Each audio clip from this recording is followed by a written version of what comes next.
예, 반갑습니다. 닥터 이재진입니다. 오늘은 예전에 제가 한번 말씀드렸던 갱년기, 배경기 호르몬 치료를 할 것인가 말 것인가, 물론 이제 뭐 제가 당연히 그때 하시는 게 좋다라고 이야기를 드렸고, 그 호르몬 치료의 증상들과 그 다음에 치료를 했을 때 나타나는 여러 가지 이점들, 그런 이점들을 한 몇 가지 정도 정리를 해서 제가 다시 한번 이야기해 드리도록 하겠습니다.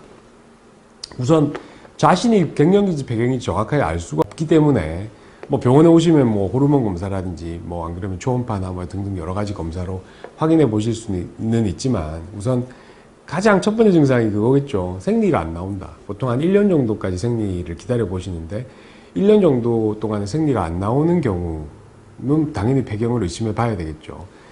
근데 생리가 나오는 경우라 하더라도, 예를 들어서 처음에 이제 갱년기, 배경기, 우리가 그냥 보통 갱년기라고 이야기하는데, 초기 증상들은 혈관성 증상들이 많습니다. 예를 들어서 안면 홍조라든지, 식은땀이 난다든지, 안 그러면 밤 가슴이 두근거림이나, 또는 심장이 조금 이상하다든지, 등등 해서 불면증이 일어난다든지, 이런 여러 가지, 혈관성 증상들이 많이 나타납니다. 그 다음에 이제 이런 증상들이 조금 더 진행이 되면, 비뇨생식계기의 위축이 일어납니다.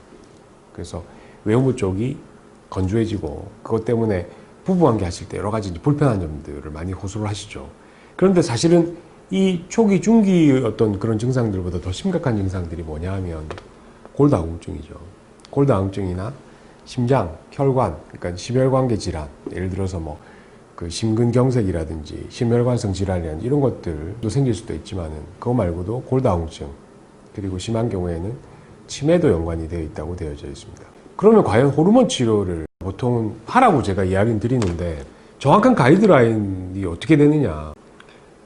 보통 50세 정도 되면 보통 갱년기나 배경기가 시작되십니다. 우리나라 여성분들 보면. 그러면 그 정도 나이에 폐경을 맞으시는 분들은 만 60세까지는 반드시 호르몬 치료를 하는 것이 좋다. 그리고 만 65세가 넘어갔다 그러면 호르몬 치료를 하는 것이 그 이후에 큰 도움이 되지 않는다라고 조사 결과 나와 있기 때문에, 원하시는 분들은 검사해서 계속 드시는 분들도 있지만은, 만 65세가 넘어가면 저희들이 그렇게 호르몬 치료를 권하지는 않습니다. 그리고 이제 조기 폐경이 되신 분들이 있습니다. 예를 들어서 30대 중반에 갑자기 폐경이 오셨다. 그런 분들은 최소 만 50세까지, 그러니까 다른 일반적인 사람들이 폐경을 맞이한 그 순간의 나이까지는 최소한도 호르몬 치료를 하시는 게 맞습니다. 그리고 그 이후에도 담당 선생님과 상의하셔서 추가적인 호르몬 치료를 하시는 게 좋습니다. 왜냐하면 조기 폐경이 오시는 분들이 간혹 있는데, 그런 분들은 아주 이른 나이부터 제가 지금 설명드렸던 앞에 여러 가지 증상들 뿐만 아니라 골다공증, 그 다음에 심근경색, 허혈성 심질환, 그 다음에 치매, 여러 가지 다발성 골절, 이런 것들이 일어날 가능성들이 굉장히 높기 때문에 호르몬 치료를 해주지 않으신다 그러면 나이가 조금 드신 상황에서 바로 이런 현상들이 나타날 가능성이 굉장히 높아지죠. 자, 그러면 호르몬 치료를 했을 때 과연 얼마 정도의 효과가 있는지를 제가 말씀드리겠습니다. 우선 혈관성 어떤 증상들, 예를 들어 안면 홍조라든지 식은땀 난다든지 가슴이 두근거린다든지 등등 여러 가지 그런 증상들의 호전이 보통 보고자에 따라 틀리지만 대개 80% 정도는 보존이 된다고 되어져 있습니다. 우리나라 여성분들은 사실은 갱년기나 배경기에 접어드시면 갑자기 살이 많이 찌신다는 분들이 많거든요.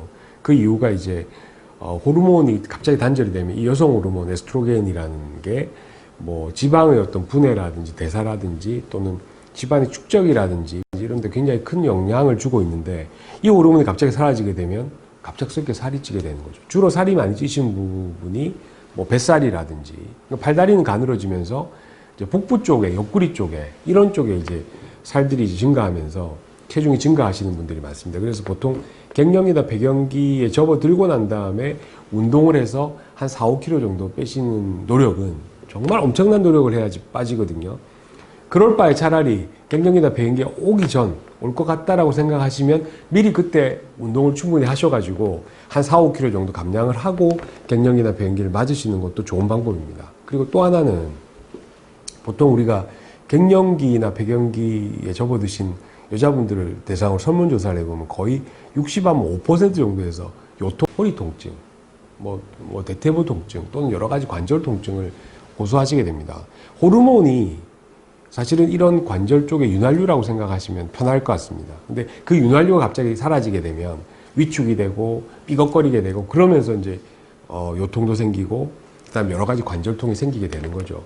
그래서 관절통이 생기는 이 갱년기 폐경기의 증상들을 완화시키는 방법 중에 하나가 뭐 호르몬제를 투여하는 것도 있지만 체중이 과도하게 걸리면 확실히 더 심한 통증을 유발시킬 수 있기 때문에 갱년기 폐경기 전에 되도록이면 다이어트를 하셔서 조금 슬림한 상태로 갱년기 폐경기 증상을 맞이하시면 조금 더 쉽게 넘어갈 수 있지 않을까 그런 생각이 듭니다. 그리고 또 하나는 호르몬제, 그러니까 갱년기 폐경기 이후에 호르몬제를 투여를 해서 한 10년 정도 호르몬제를 드셨던 분들이 대장암 발생률이 낮다는 보고가 있습니다. 어느 정도 낮다고 나오냐면 한 35%에서 40% 정도, 이게 굉장히 중요한 문제인데 그게 뭐 별로 안 낮아지네요. 그러니까 이야기하시는데 보통 65세 이상의 여성분들이 암으로 사망하시는 원인들 중에서 대장암이 두 번째가 됩니다. 첫 번째가 폐암이고 두 번째가 대장암입니다.